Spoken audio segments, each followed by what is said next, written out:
From the headquarters of Teleso English in Havana, Cuba, this is From the South, I'm Katrina Goss. Two major explosions have shaken the Lebanese capital Beirut, with at least 73 reported dead and 3,700 wounded, according to a health ministry source. The first blast struck the city's port shortly after 6 p.m. local time on Tuesday. Within minutes, reports emerged of another more devastating explosion. Eyewitness footage of the blast showed the devastation wreaked in the surrounding area. Video footage captured the shockwave striking buildings kilometers away as a massive cloud of dust and debris shot into the sky. Health Ministry Director General Fadi Sanan stressed that the number of casualties was a provisional toll. Local media informed that half of the city was affected as the blast destroyed at least 7 kilometers around the epicenter. Officials are blaming highly explosive materials stored in a warehouse for 6 years, while an investigation is underway to discover the exact cause.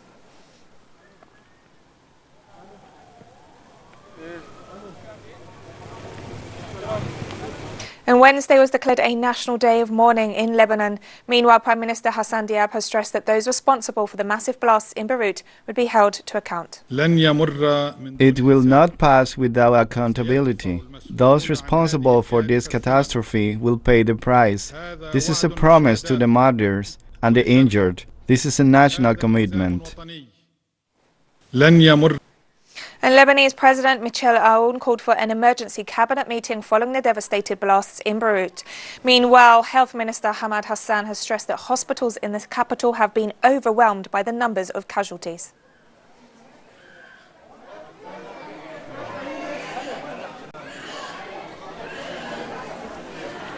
Venezuelan Foreign Minister Jorge Arias extended Venezuela's condolences and solidarity to the Lebanese government following the explosions in Beirut this Tuesday. On behalf of the Venezuelan government, Arias also extended condolences to the relatives of the deceased and hope for the prompt recovery of all those injured, while commending the emergency and rescue efforts.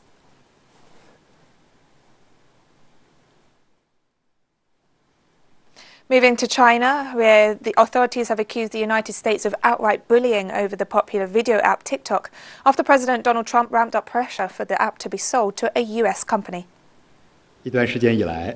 For some time now, the U.S., without providing any evidence, has been using an abused concept of national security, has been abusing its state power, and has been unjustifiably suppressing certain non-U.S. companies. This goes against the principles of the market economy and the WTO's principles of openness, transparency, and non-discrimination. It's outright bullying. China is firmly opposed to this. And the Chinese Foreign Ministry spokesperson also made reference to European Union statements regarding elections in Hong Kong. I want to stress that Hong Kong is a special administrative region of China. The election of the Legislative Council of the Hong Kong Special Administrative Region is a local election in China, and is purely an internal matter of Hong Kong. No foreign government, organization, or individual has the right or any reason to intervene. Millions of people in the Philippines were ordered to stay home on Tuesday as the number of coronavirus infections continues to soar. Authorities in the Philippines have reimposed economically painful restrictions on travel and businesses. More than 27 million people on the main island of Luzon, including the capital Manila, were placed back under a partial lockdown from Tuesday. People have been told to stay home unless they need to go out to buy essential goods, for exercise or to work. Many have found themselves stranded in Manila and unable to get back to their hometowns after public transport and domestic flights were halted due to the new measures.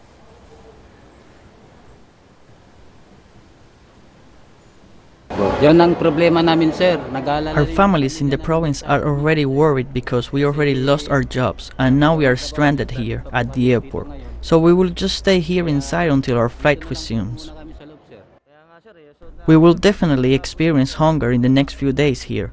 I could probably endure the hunger, but not for too long, and I'm worried about the children, and we also have a pregnant woman with us. Spain's former king, Juan Carlos, has fled to the Dominican Republic in the midst of a mounting corruption scandal. The Spanish royal palace announced on Monday that Juan Carlos, who abdicated in 2014 over a previous scandal, was leaving the country to allow his son, King Felipe, to rule without his father's personal affairs affecting him. Spanish newspapers reported that Juan Carlos left the royal palace on Sunday before travelling to Portugal by car and flying from there to the Dominican Republic. His lawyer has claimed the former king is not seeking to escape prosecution.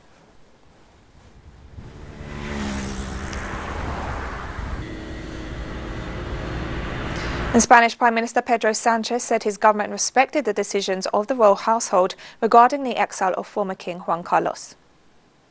First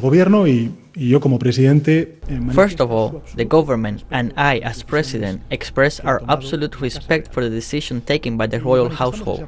We express this absolute respect insofar as what is behind the decision taken by the royal household, which is to distance itself from allegedly questionable and reprehensible behavior by a member of the royal household. Institutions aren't judged, people are. In this case, Don Juan Carlos has clearly said that he is at the disposal of justice if necessary, like any other Spaniard. And the Spanish Health Ministry reported over 1,000 new COVID-19 cases in the last 24 hours, adding to the more than 8,000 cases confirmed over the weekend. Spain has now reported 34 COVID-19 deaths in the last 7 days. The autonomous community of Aragon currently has the worst situation, with 237 new cases reported over 24 hours, followed by Madrid and Catalonia, with 67 and 54 new cases respectively. According to Spanish health authorities, there are currently over 560 active outbreaks of the novel coronavirus across the country.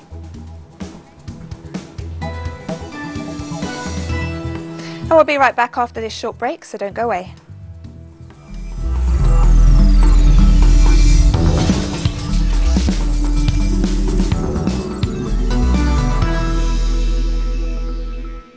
Welcome back to From the South. The Colombian Supreme Court has ordered that former President Alvaro Uribe be placed under house arrest as a preventative measure for alleged bribery and procedural fraud. The ongoing case against Uribe is one of the most important of recent years in Colombia. More than 7,000 testimonies have been analysed as part of the process. The ruling must be notified immediately and comes into effect this Tuesday. The Uribe case will be discussed again next Thursday, although the judges could call another extraordinary meeting. The former president allegedly tried to manipulate the testimony of Juan Guillermo Monsalve, who was the founder of a paramilitary group called Bloque Metro.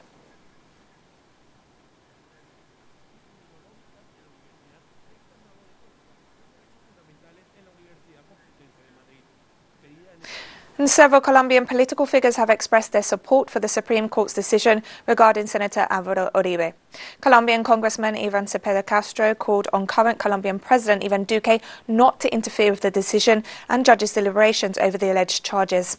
Likewise, former mayor of the city of Bogotá, Gustavo Petro, urged President Duque to respect the Colombian justice system. Meanwhile, former Colombian Minister for Employment Clara López Obregón welcomed the move, noting the determination of the Supreme Court to apply criminal law impartially.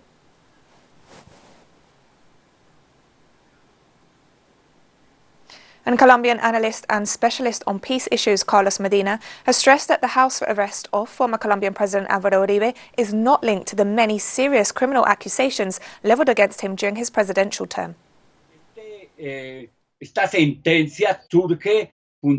This sentence comes mainly due to a charge of bribery of witnesses, fabrication and obstruction of justice, and for the orders against Congressman Iván Cepeda, which are now reversed by the Supreme Court, and which placed President Uribe in the situation in which he is now.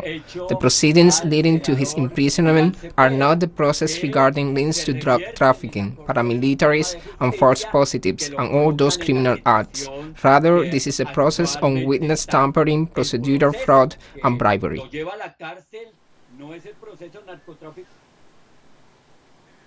In Bolivia, tensions are growing on the second day of a general strike called to reject the postponement of the elections, with mobilisations and roadblocks reported in different regions of the country. Further acts of police repression of protesters have been reported. A camp was set up close to the Supreme Electoral Tribunal in La Paz, where several young people began a hunger strike to call for the general elections to be held on the previously agreed date of September 6. The protest was abruptly dismantled by police forces and several demonstrators were arrested. Likewise, in the town of Santa Rosa de Roca, one of the many road barricades set up nationwide was violently removed by security forces, with reports that some protesters were wounded.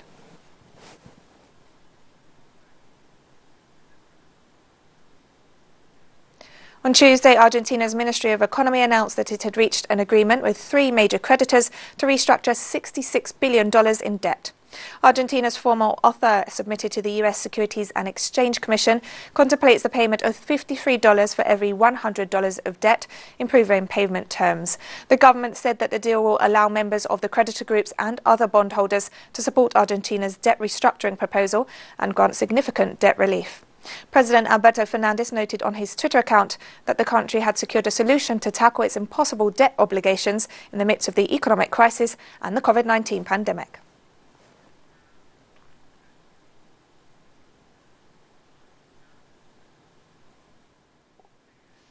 And Argentinian citizens have welcomed the agreement on the restructuring of foreign debt, expressing hope that the economy can recover.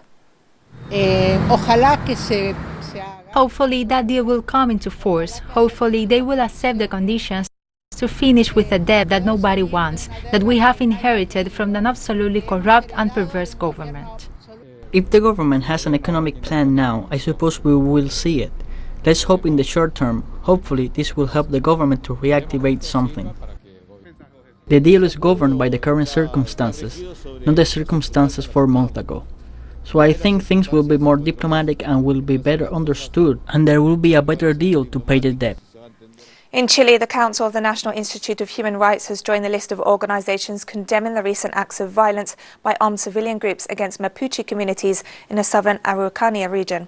The Institute stressed that the eviction of Mapuche community members by civilian groups is a serious issue and the authorities have the responsibility to guarantee their rights.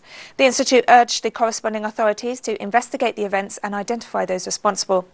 Over the past weekend, a group of armed civilians violated the curfew and attacked Mapuche community members who were occupying public buildings to protest against discrimination and support spiritual leader Celestino Córdoba and other Mapuche political prisoners who have been on hunger strike for more than 90 days.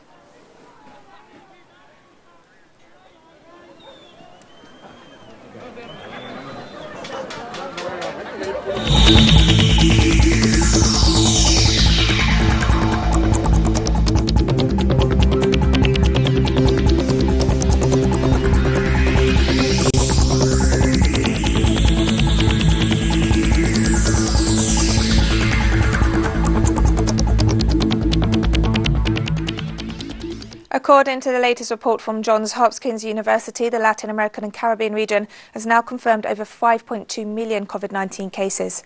The US university reported that the COVID-19 death toll across the region stands at over 200,000. Brazil is the hardest hit nation with more than 2.75 million cases confirmed and over 95,000 deaths. Mexico places second with over 443,000 cases and more than 48,000 fatalities. They're followed by Peru, Chile and Colombia as the most affected countries in Latin America and the Caribbean.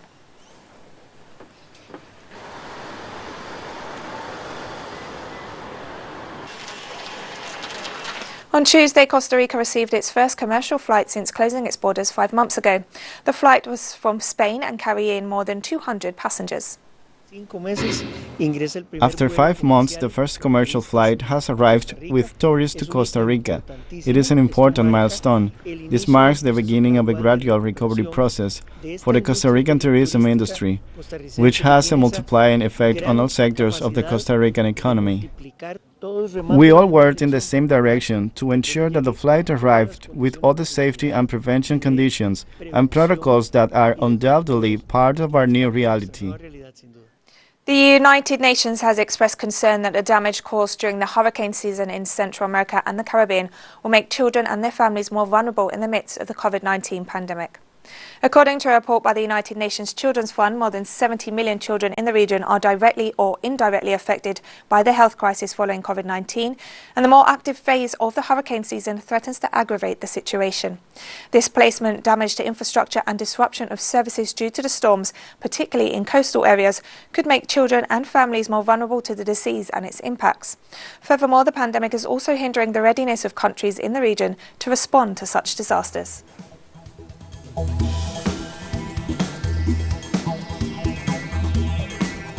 And we have more stories coming up after this final short break, so stay with us.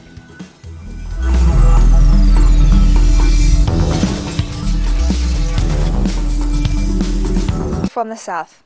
The Independent Electoral Commission of Ivory Coast announced on Tuesday that over 900,000 new voters have been registered on the electoral roll, while highlighting there is no reason to postpone the general elections set for October this year.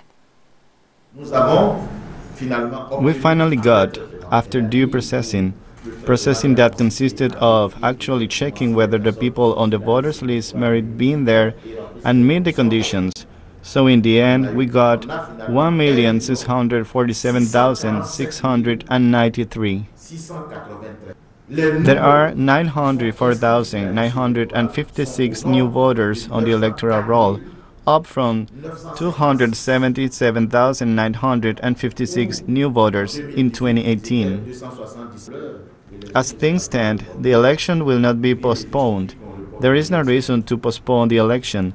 We said that in our timeline, we had the revision of the electoral register, and the law says the electoral register must be revised and posted 3 months in advance. That is what we did. And then it takes 45 days, 2 months, to receive the nomination papers. That's what we're doing. Thousands of Indian troops imposed a curfew with razor wire and steel barricades in Kashmir on Tuesday before the first anniversary of India's abolition of the region's special status. Prime Minister Narendra Modi stripped the region of its autonomy on August 5, 2019, promising peace and prosperity after 3 decades of violence that saw tens of thousands of people killed in an anti-India uprising. Officials announced a 2-day curfew on Monday, claiming that intelligence reports indicated protests were planned in the Muslim-majority region of 7 million people. Locals have called for the anniversary to be marked as a black day. Police vehicles patrolled after dark on Monday and again on Tuesday morning, with officers using megaphones to order residents to remain indoors.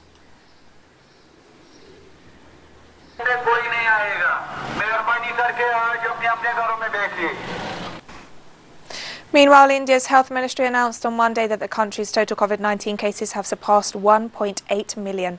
In the last 24 hours, authorities reported almost 53,000 new cases. Meanwhile, over 700 people with COVID-19 died over the past 24 hours, taking the death toll to 38,000. India is focusing on testing more people, with over 20 million COVID-19 tests conducted up until Sunday.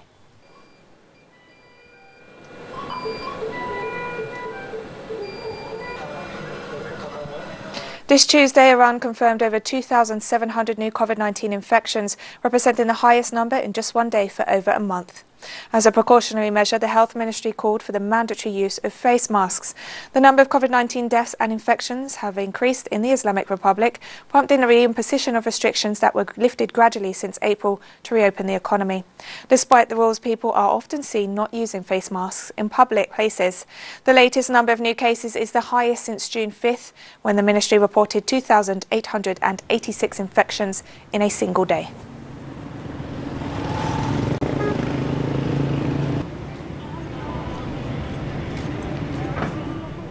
In the Democratic Republic of the Congo, the rise of the dollar against the Congolese franc is causing prices to soar, hitting consumers' purchasing power. The central bank set this rate, which caused the dollar to fall instantly. The dollar was at 20,000 Congolese francs, then suddenly dropped to 60,000 Congolese francs. I don't know whether to be satisfied with that or not. It's beyond us. Quite frankly, the government should have first considered lowering the price of products on the market instead of lowering the dollar directly. That is what concerns us right now. The pandemic has seriously affected the economies of countries that have trade relations with the Democratic Republic of the Congo. A 40% reduction in exports, a 30% reduction in imports, the result is a deficit in our trade balance. In other words, our country earns less foreign currency than it did before the pandemic. The key third mainland bridge in the Nigerian city of Lagos is partially closed for renovations for a 6-month period, worsening traffic in the country's economic capital. The third mainland is Africa's second largest bridge, stretching 12 kilometers across Lagos Lagoon to link Lagos Island, the economic heart of the city, with the mainland where most people live. Its partial closure has had a serious impact on the economy, with one economist saying that productivity loss due to traffic congestion comes to as much as $383 million.